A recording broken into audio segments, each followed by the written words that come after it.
Bucs fans, welcome to Training Camp Journal with Ren Daxt. This is entry number 11, and if you've been around the podcast for any amount of time, you may already recognize that the voice you're listening to is not the voice of Ren Daxt.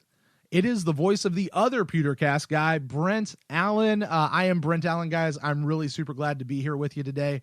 You guys may know that the Tampa Bay Buccaneers are in Jacksonville, Florida this week. They're doing joint practices with the Jaguars. And since I live in Jacksonville, it kind of fell to me to be the guy that got to go out and go to training camp. So I'll be here with you guys today and tomorrow for the Training Camp Journal. Ren's back in St. Pete, so shout out to Ren, missing you, buddy. I tell you what, I've got some big shoes to fill. Ren has been killing it with these training camp journals. I've absolutely loved them. I may be biased, but I'm going to tell you this right now. I think the Training Camp Journal has been hands down the best coverage of training camp for any of Bucs media. And that's no shade to anybody else out there, because everybody's kind of got their own gig. They're all doing their own thing. I think what Ren has been putting together here for the Training Camp Journal, as a fan especially, has been the best thing to listen to give you an idea of what's happening in training camps.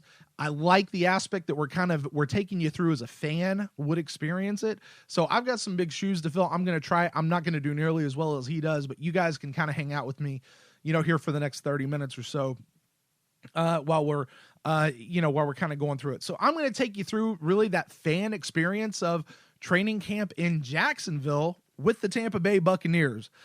So a couple of things, as we do now. One thing I'm not going to have today is an update on the building, the outdoor training facility or indoor training facility, because I don't know. I'm going to assume that it's probably about 3/6 of the way done now, maybe at this point, or some people might call it 1/2.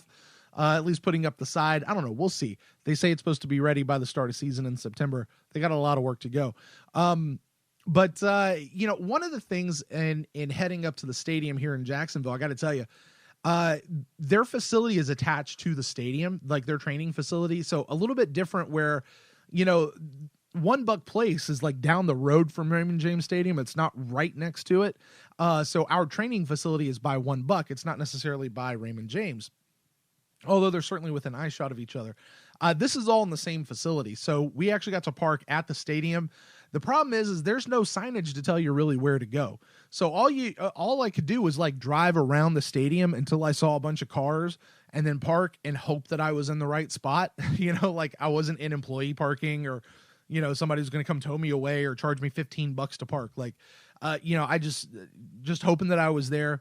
Thankfully I was. I saw the line, and I'll tell you what tipped me off that I knew where I was in the right spot. I walked up and there was a line, probably, I don't know, 30 people maybe in front of me, right? And there were more Tampa Bay Buccaneer jerseys in this line than there were Jaguar jerseys. I got to tell you, it was so cool to see. And I actually wound up counting. I counted 11 Tampa Bay Buccaneer jerseys as compared to only 7 Jaguar jerseys. I took a picture, tweeted out. Picture didn't do it justice. It was great seeing that many Buccaneer fans, my fellow Buccaneer fans, whether you're Buckaholic, stick carrier, I don't care. Hey, by the way, stick carriers, Buckaholics, stay tuned to the end of today. I've got a little invitation at the end of the show for you guys. So make sure you listen all the way to the end. But it was cool. It was cool to see my fellow Bucs fans. We're all kind of like fist pumping at each other and, hollering at each other a little bit. And, so that was cool. I do have to say, after a few minutes of standing in line, I did turn around and the line grew quite a bit, and there was a lot more Jaguars lines behind me. But I was like, yeah, that's right. Should have gotten here earlier. Buccaneer fans, we know how to do it. We get here first. So that was that's kind of my like in-line experience. Now, one of the other things is because you're at the stadium, on the other side of the fence, like inside the stadium, we saw the Hard Knocks crew getting set up. They had their cameras and their microphones and couldn't really tell what they were doing. They just looked like they were getting set up. So it was cool to know that they were there. I was wondering in the back of my head if Hard Knocks was going to be at the dual training camp sessions. And so it was cool to see them. But I realized real quick what they were doing there. That's where the players were coming out of the locker rooms, was that little crew so they could go onto the field. And what was real interesting to me was when the players were coming out, it wasn't like all the Jags players came out and then all the Bucs players came out. No, they were all kind of mixed together. And they were, you saw the white and red, and then you saw the blue and green, and they were talking, kind of cutting up a little bit with each other. You could definitely tell some of these guys knew each other. Some of these guys maybe played together before or something of that nature. So I found that was real interesting that they were kind of coming out mixed up like that, which was pretty cool. Now, as far as first player out, Ren likes to do a lot of the first player out. Usually it's like Fitzpatrick or maybe one of the tight ends or something like that. Yeah, not today. First person out that I saw come sauntering out of the tunnel there is number 62, Evan Smith, which I thought was pretty cool. That's an offensive lineman. I love that. I love when an offensive lineman can get a shout out like that. So that's kind of what's going on now. As far as the fan experience, okay, let's talk about that, because they came out of the tunnel, they walked around, you couldn't really see where they were once they turned a corner. We had to go through metal detectors, very, very much unlike what we do in Tampa. We actually wound up having to go through metal detectors, and they did like the wand wave if you didn't have a bag, which was faster. But now let's talk about the entry experience, because here's what I got to say, guys. Unless you go to other camps, you really don't know how to appreciate what the Buccaneers organization does for us as fans as far as training camp goes. Because when you walk into training camp in Tampa, there's a big pirate ship, and they're throwing out beads, and I think that's a fan group actually that they've worked with, partnered with to be able to do that, and they're playing music, and there's like booths set up where the kids can go play games, they can throw footballs to check their speed. There's some cheerleaders there that you can get pictures with, and maybe have a autograph or two. There's usually some old players, former players with the Bucs that you can get an autograph from. There's ticket sales. There's a big, huge merchandising tent where they've set up like a whole store out there, which is really super cool. None of that in Jacksonville. You go through that metal detector, and you've got like one little guy with a table and a trunk, that's like, woo, go Jags. And like, that's it. You turn a corner, and there's like a trailer where they're selling merchandise out of. And that's it. I mean, there's something about an entry experience in Tampa that was really good, even though we're like in a dusty, dirty parking lot, and they're in like this nice concreted and even kind of turfed up place. I just love our entry experience. And it was a little bit of a letdown to me. Now, when you head out towards the fields, I'll let you guys know the fields are set up actually very similar to the way they are in Tampa. It's 3 fields. There's a field 1, which is the closest one to you. 2 is in the middle, and then 3 is on the far side. They, a full field set up. And as far as viewing, they had 5 sets of bleachers. Now, in Tampa, we've got the big tent, and it goes all the way up and down 100 yards down a sideline. And then we've got some like kind of the VIP or suite tents down in the end zone area. Here in Jacksonville, there were 2 sets of bleachers along the long sideline. And they had really good viewing. Like, you could go to either one of those 2, get pretty good viewing of the fields and see what was going on. But there was absolutely zero shade, like none. However, over in the end zone, they did have 3 sets of bleachers set up over there. They only covered fields 1 and 2, though. They didn't go all the way over to field 3, and they were tinted. They had shade, so you had to make this decision: do I want to get a good view and not have any shade and bake in the sun? Or do I want to get some shade, but not really be able to see much of what's actually happening? For you guys, the fans, I chose the former. I sat out in the hot, hot sun. I baked. Never wanted one of those bucket hats so bad before in my life that I could just put over and protect the back of my neck. But that's kind of what's going on. It was an okay facility. I mean, it was pretty. It was fine. Nothing fancy about it. Just a couple of fields. So very, very similar to that. So now, one of the other things too is you could kind of look around and see one of the reasons why I chose where I did. The way they had the camera set up, you could tell they were really mostly just going to be using fields 1 and 2. 3 was just going to sort of be an auxiliary field. So once again, that's kind of where I chose to stay. Now, one of the cool things, and again, because my fellow Buccaneer fans were also wearing their shirts and their jerseys, I got to just go and plop down next to some of my Bucs fans crew. Guys I'd never met before. And it's one of those cool things. You have like instant camaraderie because you're all fans of this team. It's what I love about being fans together of this team. So, we kind of got to talking a little bit, and all of a sudden, next thing we know is the air horn sounded. It was about 5 minutes early. We're going, what in the world? And we look up, and the Jaguars are starting to do all their stretches, and they're lined up and they're in position, and they got their coach who's like yelling at them and blowing the whistle and leading them through. And you look over on field 2, and our Bucs are just standing around. I mean, they're not doing Jack Diddley squat. They're just standing around. And they waited until 10 o'clock. Like 10 o'clock was the official start time of practice. And when 10 o'clock hit, their air horn sounded. Now, granted, the Jaguars had already been doing this for 5 solid minutes. The Bucs start going through their warm-ups. And the music kind of cranked up about then. And I got to tell you, they really got loud music in Tampa. Yeah, this wasn't so loud. I mean, you could hear it. It was kind of in the background. It wasn't going to pump and keep things moving. You know what I'm saying? Like, and in fact, there were times where I think it just got turned off. I think maybe it hit the end of its playlist and nobody restarted it, So, it was a little bit of a lagging energy. You could kind of tell. One of the other things is I noticed that the Hard Knocks crew, and just for anybody who's curious about this, the Hard Knocks crew was not around the Jaguars at all. Like, unless you knew that it was a joint practice, you could not tell that that's what was going on from a Hard Knocks perspective. And I'm really curious to see how this goes when they edit this into the show. Probably not this week, not the one that's going to air tomorrow, but the one that's going to come up the week after. Hey,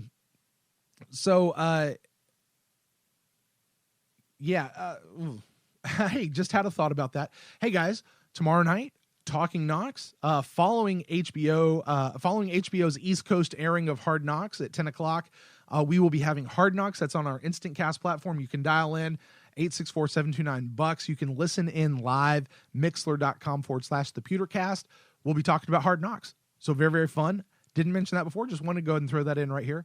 But you guys can watch. I'm really curious to see how this shows up on Hard Knocks, probably next week. But the Hard Knocks crew wasn't even anywhere around the Jaguars. The Bucs and the Jags, by the way, were on 2 different fields. Jags were on field 1 from like the 50-yard line over towards the right end zone, and the Buccaneers were on field 2 from the 50-yard line over towards the left end zone. So they were kind of catty corner on 2 different fields. So for anybody who might be wondering, that's really what was going on there.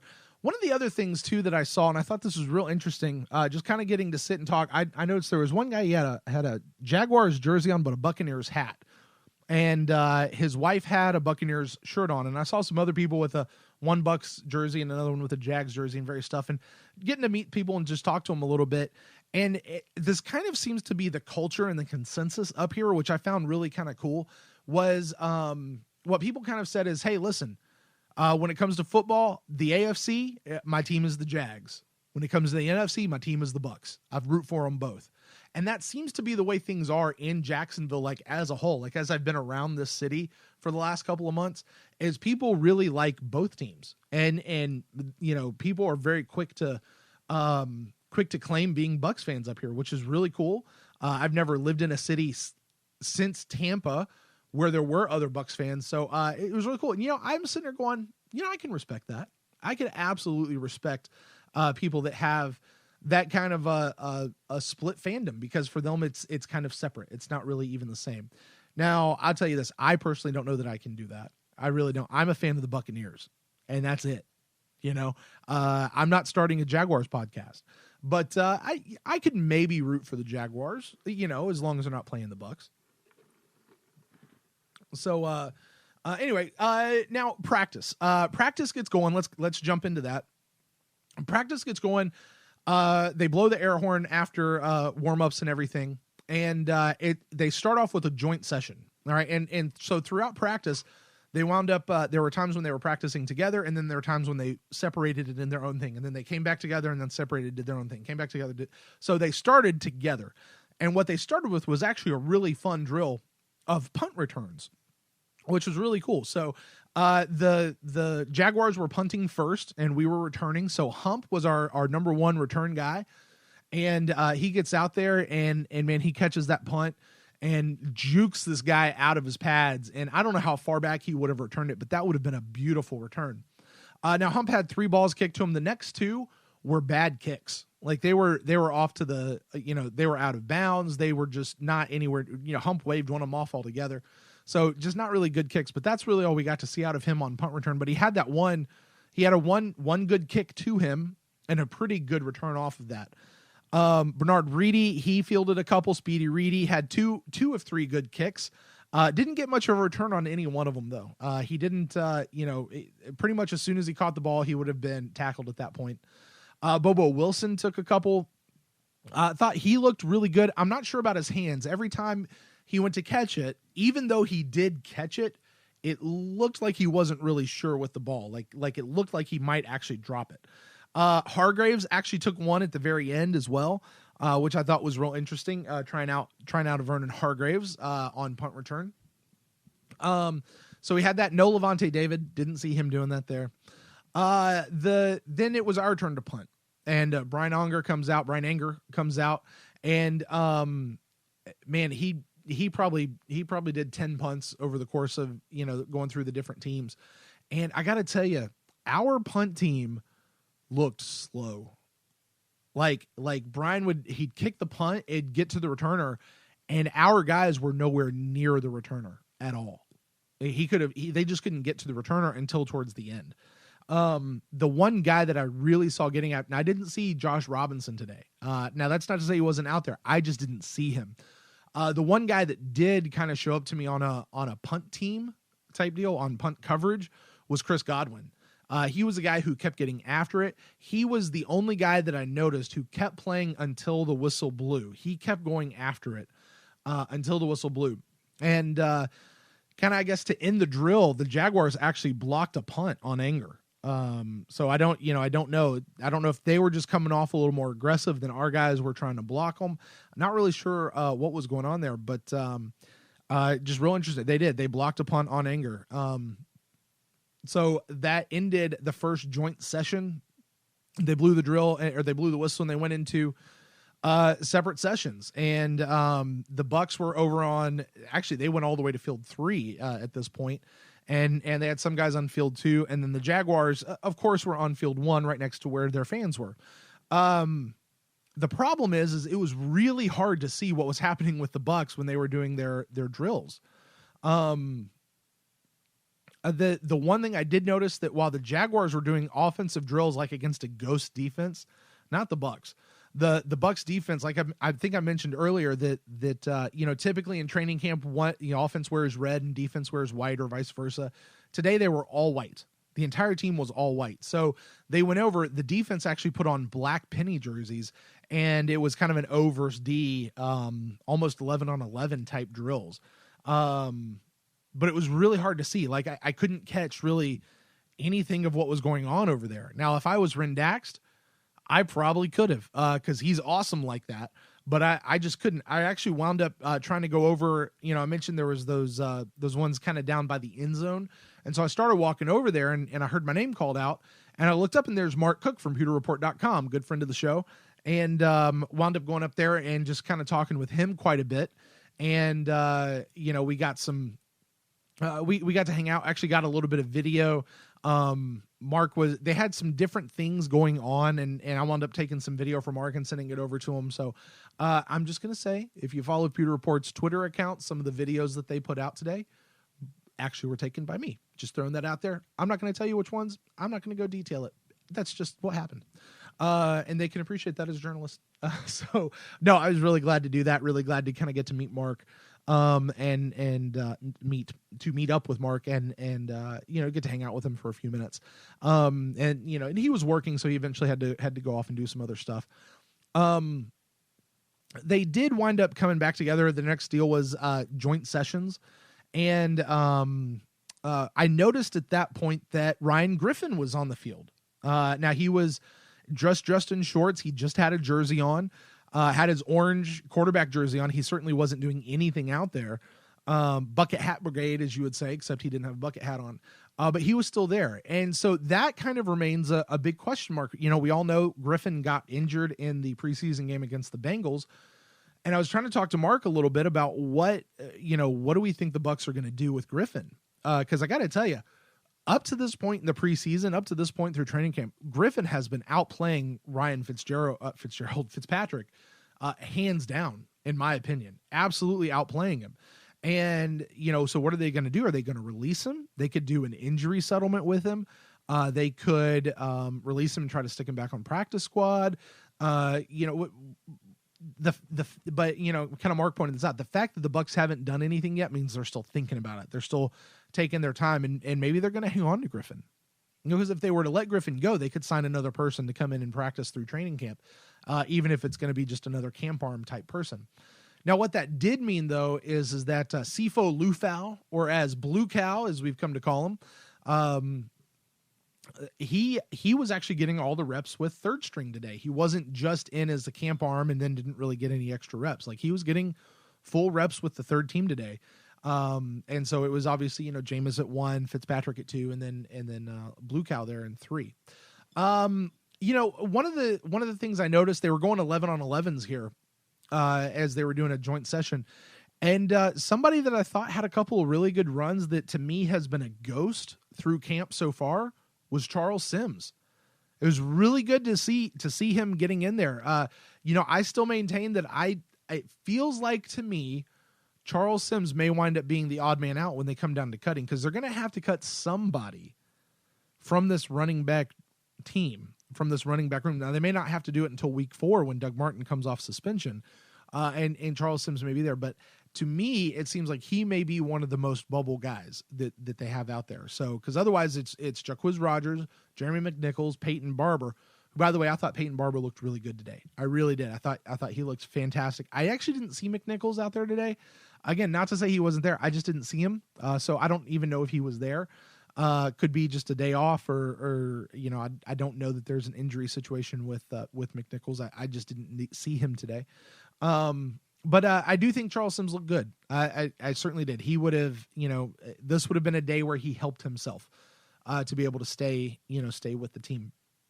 After they got done with 11 on 11s, you know, there was a couple of okay plays, nothing super great, nothing super fantastic that stood out. I will say this. Let me take that back. Jameis and OJ Howard really seem to be coming along as far as like chemistry and timing.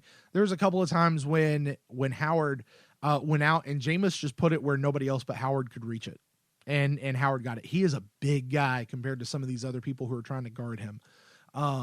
So I am super excited. It looks like there's good progress happening with that whole situation with OJ Howard. We know OJ is going to make this team. And rightfully so. He was our number 1 draft pick this year.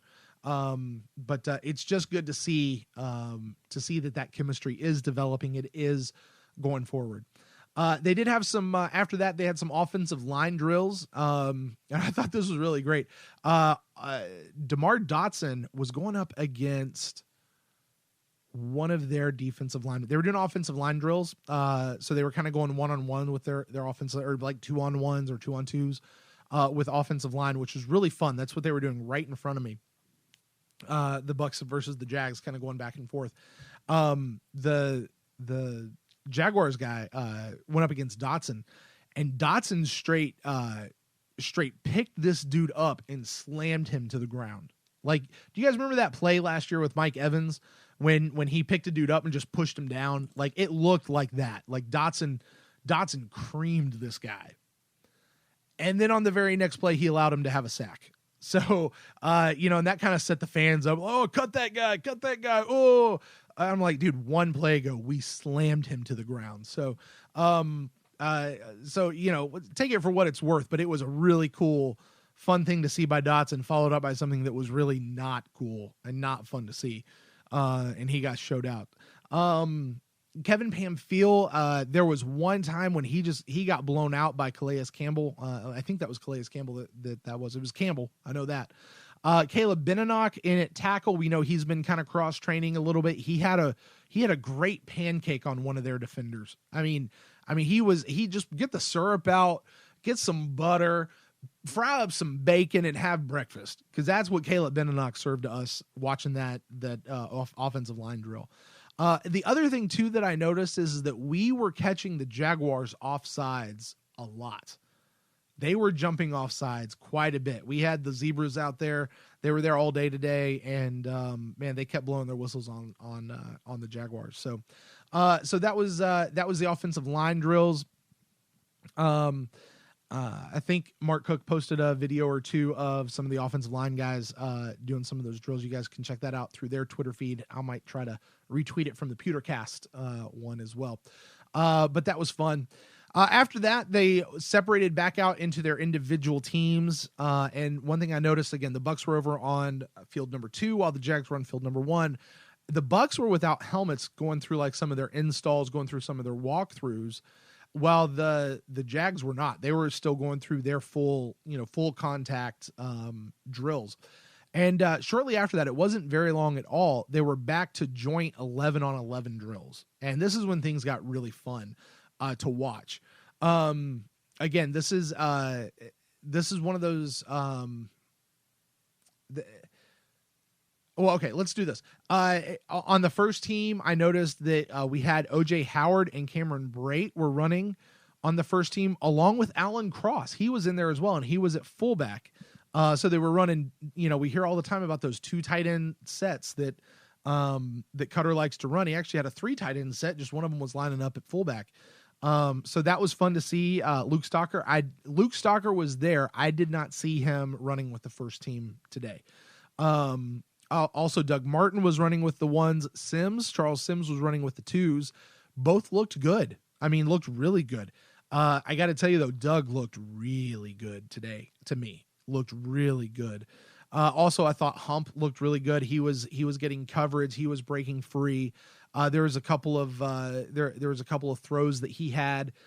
Some of them got broken up. Not really his fault. But there were other times when Jameis zinged one in right to Adam Humphries, and Adam turned around and broke tackles and turned north. Now again, these guys, this is training camp, so they're not wrapping people up trying to take them down to the ground. It's still kind of that 2-hand touch. It was a little more physical today, though. I got to be honest with you. So they were doing that 11-on-11s. Looked good. Ryan Fitzpatrick, obviously he was coming in with the 2s. I gotta say, he looked a little better to me today. I know I've been hard on him through training camp in the couple of days that I was down there, and I know that Ren's been Ren has also mentioned that Fitzpatrick just doesn't look great, because he was going up against Ryan Griffin. Like, Ryan Griffin was looking really good.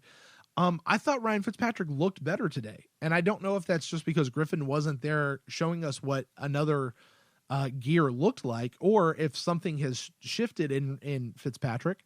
But I thought he looked pretty good today. He was sharp. He was on the ball. He was to the ball. He was commanding the offense. He was moving people around as he needed to. So that was fun.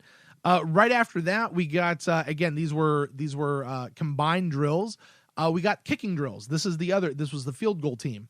And so Nick Folk comes out, and you guys have probably heard he went 5 for 6, and they had him line up at the 35-yard line, and he made 3 for 3 on that one. And then they backed him up to a 45-yard kick, and he went 1 for 1 on that, or 1 for 2 actually. I'm sorry.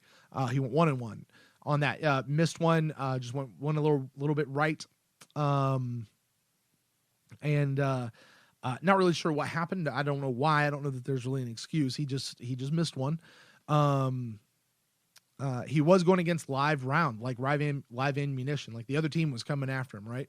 And then they backed him up, and they did one 53-yard field goal, and he nailed it. Didn't quite get the height on it that he had on the other ones, but he got it. He put it in between the uprights. There was plenty of leg behind it, and he got it in there. So that was kind of the kicking drill. Didn't see the new guy today. Hawker, I believe is his name. Did not see him, at least on field 1. Now, he might've been doing some work over on field 3 where we just couldn't tell anything, but, didn't see him, at least not in front of the fans. So, Nick Folk was there. There were a few people that were chanting "Bring back Aguayo," which I was like, shh. We've moved on. So they had that. Coming after that, they went into position drills. And this is kind of where the rain started. It started at 11:35 by my watch. And they're doing just kind of some of the individual position drills. Again, and then they did individuals like for, it couldn't have been 5 minutes. And then they went back to joint practices again. Love seeing joint practices, seeing the other team, but they were still position drills jointly though. So Jameis had a really good throw to OJ Howard, who was in coverage. Again, put it in a spot where only Howard could get it. Like put it kind of off to the top right of his shoulder when he had a defender just behind him towards his left. So, so that was cool to see. I did see on field 2 because it was so obvious. Clinton McDonald straight manhandling one of their offensive linemen. It was so much fun. I wish I got video of that to show you guys. Ryan Fitzpatrick, I did notice him overthrowing to Peyton Barber. And by overthrowing, I mean he just threw over his head. Peyton Barber could not catch that ball at all. He's just not tall enough. It was not a perfect day by any stretch of the imagination out there. Jameis threw a high pass over to Adam Humphries. It was a little bit high. Hump jumped up, wound up tipping it off his fingers, and it gets picked off by one of the other defenders. So it was the only pickoff that I saw of the whole day on either team, and it was against our guy, Jameis. I did notice after that, Ryan Fitzpatrick, he did have a TD pass to Anthony Auclair. And man, that was when he did that, he dropped back, threw it to Auclair, who was also in coverage. Auclair reeled it in, was very aware of where he was, and was getting pushed out of bounds. And as he did that, held the ball out and wound up crossing the plane for the touchdown. So that was pretty good. I don't know that Auclair actually got fully pushed out of bounds, but that was kind of the motion that was happening. So he was able to do that. Jacquizz Rodgers was running. He kind of was getting in, looking pretty good as well. I got to tell you, I like our running back core this year. Charles Sims was looking good. Doug Martin's definitely looking good. Jacquizz Rodgers was looking good. Peyton Barber was looking good when he got the ball. Like I said, the only guy I just didn't see today was Jeremy McNichols. And then kind of to end practice, again, they're still doing 11 on 11s here. It was Jameis who was back in there, and it winds up being just a little short check down pass to Doug Martin. And Doug turned around and ran up and would have gotten free. There was another one that Hump would have turned around and gotten free. But that was a good way to end practice. So they blew the whistle, and practice was over. And then it got a little weird. I got to be honest with you, got a little bit weird. All the Buccaneers, they kind of went back over to field 2, in that from the 50-yard line to the left, and all the Jaguars were on field 1 from the 50-yard line to the right, except the Bucs were all circled up in the big team huddle, that you would expect to see at the end of a practice. Yeah, not the Jaguars. The Jaguars all lined up on a sideline, and they were kind of single file, shoulder to shoulder. And what wound up happening was their coach made them run. Now, I don't know if this is normal for the Jaguars, if this is just what they do at the end of every practice, but they were running. And coach made them run while the Bucs were circling up and doing that. And then the Jags went over, and they actually had like green therapy bands that they were stretching to over there. And our Buccaneers, a couple of them came over, did some autographs. Some of them were still doing some extra work. Certainly you saw Jameis and Fitzpatrick with all the tight ends over there doing the typical getting in extra work over there. Me, on the other hand, I was, like I said, I mentioned I was in the bleachers, and I wound up being towards the top of the bleachers, and I looked over and I started seeing, hey, here are some of our Buccaneers going by. Like I could look down and just see them, like they were right there. So me being the fan that I am, I just started cheering for them, started clapping for them. Now I was the only guy up there. It was me. Do you know what the sound of a single person clapping sounds like and hollering for somebody? It's kind of weak, but I did it anyway. And I sat there and I said, you know what? Dadgummit, I'm a Buckaholic. I'm a stick carrier. I'm a fan of my team. And I need to let my team know that they've got supporters even here in Jacksonville. Even when they're not at home, they got people who are here cheering them on. So I stood up there at the top line of the bleachers, and I cheered for every single Buck as they came through. As much as I knew who they were, I would holler out their name, and they'd look up and kind of give me a heads up or a fist pump or holler back at me. And a couple of the Jags fans kind of started doing the same thing down the line. But man, I was there. I started hollering out for the coaches. Coach Cutter, walked by and went, "Hey, coach, speak softly. Carry a big old stick." And he laughed at me, which was kind of cool to see. Jason Light got to walk by. I got to holler at him. Jameis came by. I was like, "That's my quarterback. That's my quarterback." Now, I think I mentioned earlier, hey, Bucs fans, stick carriers, Buckaholics, if you're listening to this, I want to invite you. I want to invite you tomorrow, if you're in Jacksonville and you're going to be at camp, listen, guys, when practice is done, go to the top of the bleachers. You're going to find me, guys. I'm the biggest dude out there who's not a football player wearing a Tampa Bay shirt. All right? You ain't going to miss me. I'm going to be at the top of the bleachers, and I'm going to cheer on every single one of our guys as they head back towards the locker room. And I want to invite you to come with me. Bring signs if you got to. Let's let them know that their fans are supporting them, even in Jacksonville, even when they're not at home, kind of at an away deal. Let's let them know that we are there. So I want to invite you guys to come out, hang out with me. Come meet me at the top of the stairs when practice is over. Don't split out and go home. You come meet me. You come do that. We're going to let our team know that we're there with them, that we got their back, that we are on the spot. So if you're listening to this and you call yourself a Buccaneer fan, whatever label you want to put to it, you're invited to come join me. I'd love to see you guys up there. Well, guys, that's going to do it for this edition of Training Camp Journal with Ren Daxt. Although it's not Ren, it's Brent. We definitely miss Ren. He's way better at this than I am. This has been entry number 11. Hey, a couple of quick housekeeping things. Training Camp Journal is a part of the Pewtercast family of Buccaneer fan podcasts. This is a series, definitely through the month of August. I'm going to be back with you guys tomorrow. There is an open practice tomorrow that we'll get to go to. There is no practice, or at least it's a closed practice on Wednesday. I'm not really sure what it is. And then, of course, we have the preseason game on Thursday, Tampa Bay Buccaneers against the Jaguars.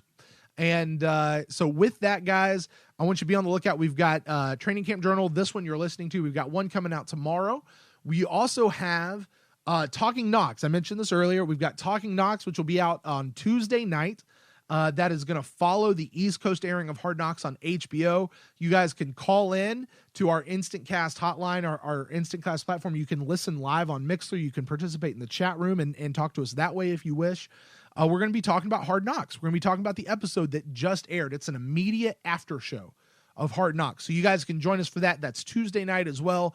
And of course, we'll put the recording up on the podcast platform as well. You guys can also join us, like I said, Training Camp. There's Talking Knox. You can join us for the Instant Cast, which will be coming up after the Jaguars preseason game. I don't know how we're going to do that yet because I'm going to be at the game, and so I don't exactly know how to make all that happen just yet. But we'll get it figured out. We will absolutely get that figured out. So we'll have that coming up, and then we also have a main episode. We've got a full episode coming out. We're actually going to be recording that a little bit later tonight. It's Monday night. Ren and I are going to be together. We'll be recording that. So a lot of stuff coming out for you guys this week. There's a lot of stuff happening at the Pewtercast this whole week. A lot of cool stuff happening. There's a big announcement coming out later this week from Derek Fournier and Justin Pulowski from What the Buck and Bucs Uncensored. So looking forward to that. I think I might know what it is. Derek and I were talking about it not too long ago. If it's what I think it is, it's really super cool. If it's not what I think it is, it's probably still going to be super cool. So you guys make sure you check that out.